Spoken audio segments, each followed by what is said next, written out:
দেখলাম কম্পোজিট গ্রান্টের টাকা 2024 সালে প্রাথমিক বিদ্যালয়গুলোকে দেওয়া হলো না কেন? কিসের ইঙ্গিত? এই ইঙ্গিতটাই আপনাদের বুঝতে হবে। জাতীয় শিক্ষানীতি 2020-তে যেটা বপন করা হয়েছে, অর্থাৎ সরকারি শিক্ষা ব্যবস্থাকে বেসরকারীকরণের হাতে তুলে দেওয়া। শিক্ষকরা বেসরকারের হাতে চলে যাবে, শিক্ষকরা দাবেদারি করতে হবে বেসরকারি মালিকদের কাছে। তারপর আপনার চাকরি থাকবে কি থাকবে না তার উপরে নির্ভর করবে। মাস গেলে বেতন পাবেন না, পেনশন রিটায়ারের পরে পেনশন পাবেন না। সেই জন্যই বিদ্যালয় পরিকাঠামোগুলোকে ধ্বংস করে দেওয়া হচ্ছে, শিক্ষক নিয়োগ করা হচ্ছে না।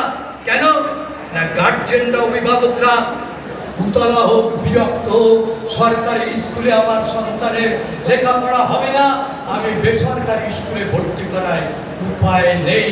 তাই আর সেই সুযোগে ৮,২০৭টা অলরেডি তালিকাভুক্ত বিদ্যালয় হয়েছে, ছাত্র নেই, তুলে দেওয়া হবে, খাড়া চলছে, বেসরকারি পড়লে পথের দিকে এগিয়ে যাচ্ছে।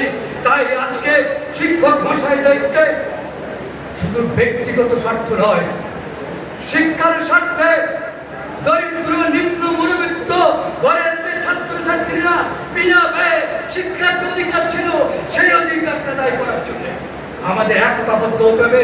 সেটা পশ্চিমবঙ্গ প্রাথমিক শিক্ষক সমিতি ছাড়া কেউ করবে না।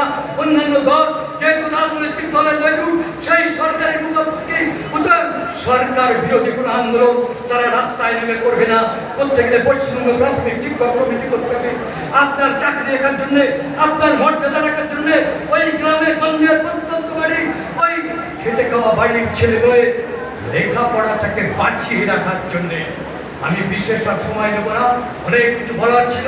শুধু এইটুকুই বলবো, এই সংগ্রাম থেকে আপনারা এই বার্তা নিয়ে যান, শিক্ষা বাঁচলে আমার শিক্ষক বাঁচবে, শিক্ষা বাঁচলে গ্রামগঞ্জের প্রত্যন্ত নিম্নবিত্ত, মধ্যবিত্ত যারা সরকারি বিদ্যালয়ের উপর তার সন্তানের শিক্ষার উপর নির্ভরশীল, তারা শিক্ষিত হবে। না হলে অশিক্ষিত হয়ে ওরা ওই সমাজ বিরোধীদের দলে নাম লেখাবে, এছাড়া পথ নেই।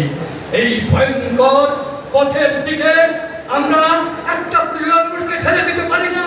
আমাদের শিক্ষক সমাজকে সচেতন হতে হবে, কারণ আমরা প্রমাণ করেছি সামাজিক দায়বদ্ধতা এই সমিতি পালন করে। তাই বন্যার সময় যশ আসুক আর যেই আসুক, আমার শিক্ষকরা সেই ত্রাণ বিলি করতে ছুটে যায় প্রত্যন্ত গ্রামে সামাজিক দায়বদ্ধতা পালনের জন্য। তাই আমরা ভুললে চলবে না, আমরা শুধু শিক্ষক নয়, আমরা এই সমাজের জীব, সামাজিক দায়বদ্ধতাও আমাদের আছে। সবাই এইটা মনে রেখে এই সংগ্রাম থেকে নতুন করে অঙ্গীকার দিয়ে আমরা যেন আমাদের চক্রে চক্রে গিয়ে সেগুলো মানুষের মধ্যে, শিক্ষকদের মধ্যে ছড়াতে পারি। শিক্ষাকে বাঁচাতে হলে একমাত্র রাজনৈতিক নিরপেক্ষ প্রাথমিক শিক্ষক সংগঠন এই পশ্চিমবঙ্গ প্রাথমিক শিক্ষক সমিতি ছাড়া দ্বিতীয় আর কোনো পথ নেই। সবাই ভালো থাকুন।